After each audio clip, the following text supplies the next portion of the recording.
आज के इस वीडियो में हम बात करेंगे कि किट खाने के बाद में, यानी कि हमें अनवांटेड प्रेगनेंसी हो गई थी, हमने एबॉर्शन की दवाई खा ली, उसको खाने के बाद हमारे पीरियड आ गए, उसके बाद भी हमारा टेस्ट कंटिन्यू पॉजिटिव आ रहा है।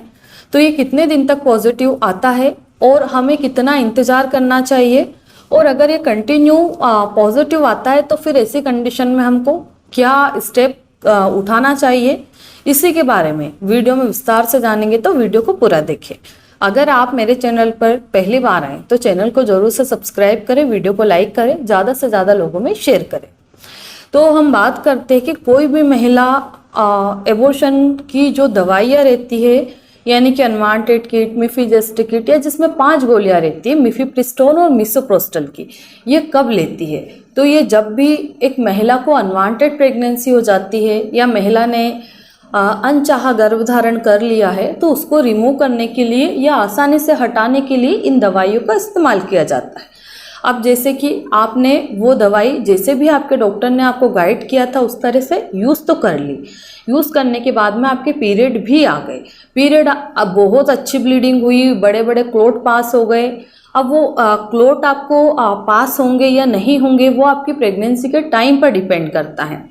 क्लोट कब निकलते? जब आपकी जो प्रेगनेंसी 45 डेज़ की है, 55 डेज़ की है या 55 डेज से अबव की है, तब आपको ब्लड के क्लोट पास होते हैं। बट अगर आपकी जो प्रेगनेंसी 35 डेज़ की है, 39 डेज़ की है, अगर इतने कम टाइम की प्रेगनेंसी पे आपने मेडिसिन खाई तो शायद ही आपको क्लोट पास हो, आपको समझ में भी नहीं आएगा, सिर्फ ऐसा ही लगेगा कि मेरा नॉर्मल पीरियड आता था उसी तरह के मुझे पीरियड्स हुए हैं, ज़्यादा कोई फ़र्क मुझे देखने को नहीं मिला। तो ये नॉर्मल रहता है अगर 40 दिन तक की प्रेगनेंसी है। पर 50-45 दिन से ऊपर की प्रेगनेंसी है तो थोड़े क्लोट पास होते हैं, बहुत ज़्यादा मटेरियल नहीं निकलता है। तो अब हम बात करें कि आपके पीरियड भी बहुत अच्छे से आ गए, कचरा भी निकल गया, जो भी क्लोट्स वगैरह थे सब पास हो गए, पेशेंट ने ऐसा फील किया है कि मेरे नॉर्मल पीरियड से कहीं ज़्यादा ब्लीडिंग हुई, नॉर्मल पीरियड से डिफरेंट ब्लड मुझे पास हुआ है इस बार, तो पेशेंट को एक आइडिया लगता है कि हाँ इस बार मुझे अच्छे खासे पीरियड्स हुए हैं और कुछ ज़्यादा हुए हैं। तो ऐसी कंडीशन में फिर हम क्या करते हैं कि पेशेंट की ब्लीडिंग बंद हो गई अपने आप से, फिर पेशेंट जो रहते हैं पोस्ट एबॉर्शन ट्रीटमेंट लेते हैं। पोस्ट एबॉर्शन ट्रीटमेंट जैसे ही हम किट खाते हैं, किट खाने के बाद जैसे ही हमें ब्लीडिंग स्टार्ट होती है, पीरियड आते हैं, तो तीसरे दिन से 5वें दिन पे हम लोग पोस्ट एबॉर्शन ट्रीटमेंट रिकमेंड करते हैं। पोस्ट एबॉर्शन ट्रीटमेंट में क्या रहता है? स्पेशली उसमें एंटीबायोटिक्स रहती है, पेन किलर होती है, मल्टीविटामिन्स रहते हैं। अगर पेशेंट को ब्लड की कमी और भी कुछ डेफिशिएंसी लगती है तो पेशेंट की कंडीशन के अकॉर्डिंग मेडिसिन दी जाती है, जो कि पेशेंट की पूरी जो कंडीशन रहती है उस पर निर्भर करता है कि इनको क्या क्या मेडिसिन आपको देना है। तो वो आपके डॉक्टर डिसाइड करते हैं, वो काम आपका नहीं है कि पोस्ट एबॉर्शन ट्रीटमेंट में वो आपको क्या रिकमेंड कर रहे हैं। आपके डॉक्टर ये भी डिसाइड कर देते हैं कि आपको यूपीटी कब कब करना है। यूपीटी मीन्स होता है कि आपका जो प्रेगनेंसी टेस्ट है वो कब कब करना है। तो जब अगर आप अपने डॉक्टर से पोस्ट एबॉर्शन ट्रीटमेंट ले रहे तो आप उनसे पूछ सकते हो कि मुझे अपने नेक्स्ट यूपीटी कब कब करना है, तो डॉक्टर आपको डेट दे देंगे।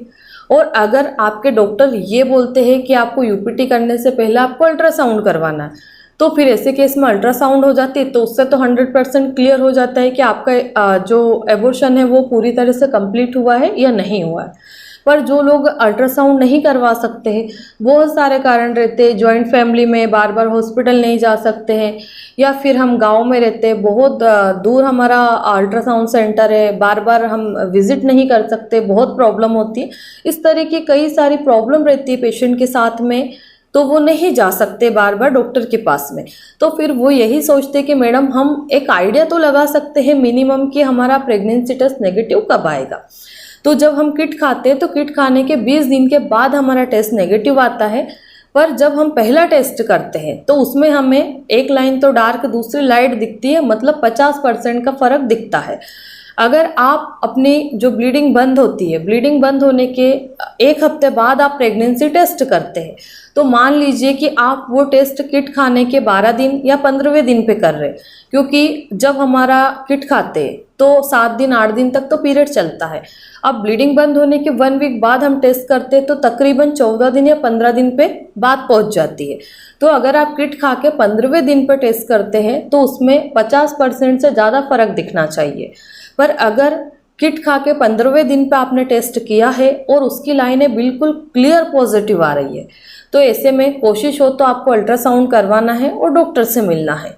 बट अगर 15वें दिन पे टेस्ट क्लियर पॉजिटिव आता है और आपकी ब्लीडिंग भी बंद है, आपको कोई भी प्रॉब्लम नहीं है, तो फिर ऐसी कंडीशन में हम क्या करेंगे, तो वो भी मैं इसी वीडियो में आगे बताऊंगी कि ऐसी कंडीशन में हम क्या कर सकते हैं। अब हमें दूसरा टेस्ट कब करना है, तो हमें 10 दिन और रुकना है। 15वें दिन के बाद में हमें 25वें दिन यानी कि 25 डेज पे हमें दोबारा टेस्ट करना है। वो क्लियर नेगेटिव यानी कि सिंगल लाइन आती है, दूसरी लाइन उसमें कहीं भी नहीं दिखती है। ठीक है, अब हम बात करें कि मैडम हमें किट खाए हुए 15 दिन हो गए, तो हमारा जो प्रेगनेंसी टेस्ट था, जब हमने किट खाई तब तो एक लाइन डार्क दूसरी लाइट थी, पर अब किट खाने के बाद ब्लीडिंग भी हो गई और 15वें दिन पे हमारी दोनों लाइनें डार्क आ रही। तो इसका क्या मतलब है, तो सबसे पहले तो इसका मतलब ये है कि आपने पहले जो दवाई खाई, मतलब एक लाइन डार्क दूसरी लाइट आ रही थी और उसी पे आपने दवाई खा ली, तो वो था आपका अर्ली प्रेगनेंसी। अर्ली प्रेगनेंसी पे दवाई काम करती है, पर कई बार बच्चे की ग्रोथ को नहीं रोक पाती है, बच्चा बहुत छोटा रहता है, तो आसपास का जो ब्लड भरा रहता है, जो फ्लूइड भरा रहता है, एमनियोटिक फ्लूइड रहता है, वो निकल जाता है। हमारा बच्चा यूट्रस के अंदर वही इम्प्लांट रहता है जहां वो चिपका हुआ था और वो बिल्कुल सुरक्षित रहता है।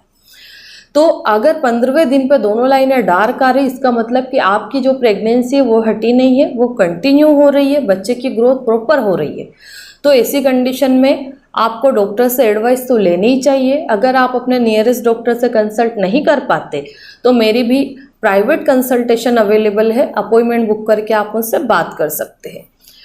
अब हम बात करें कि ऐसी कंडीशन में हम क्या करें, तो सबसे पहले तो आपको गर्म चीज़ों का इस्तेमाल करना है। बहुत सारी गर्म चीज़ें रहती है, जैसे अदरक अजवाइन की चाय हो गई।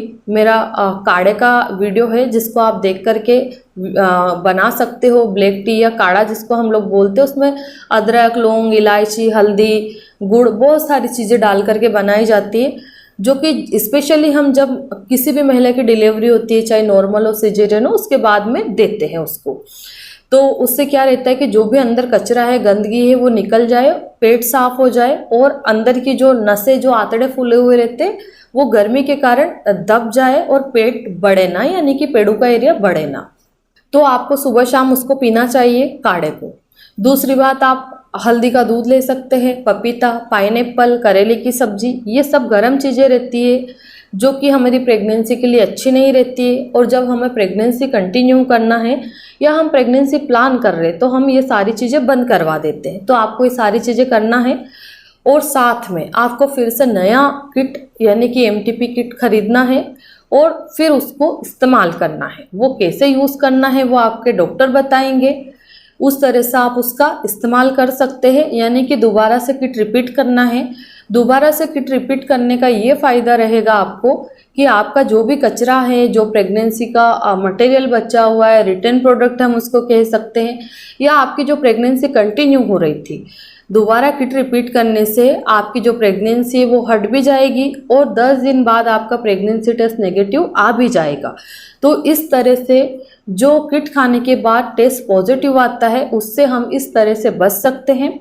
तो आशा करती हूँ इस वीडियो के माध्यम से मैं आपको संपूर्ण जानकारी दे पाई हूँ। धन्यवाद।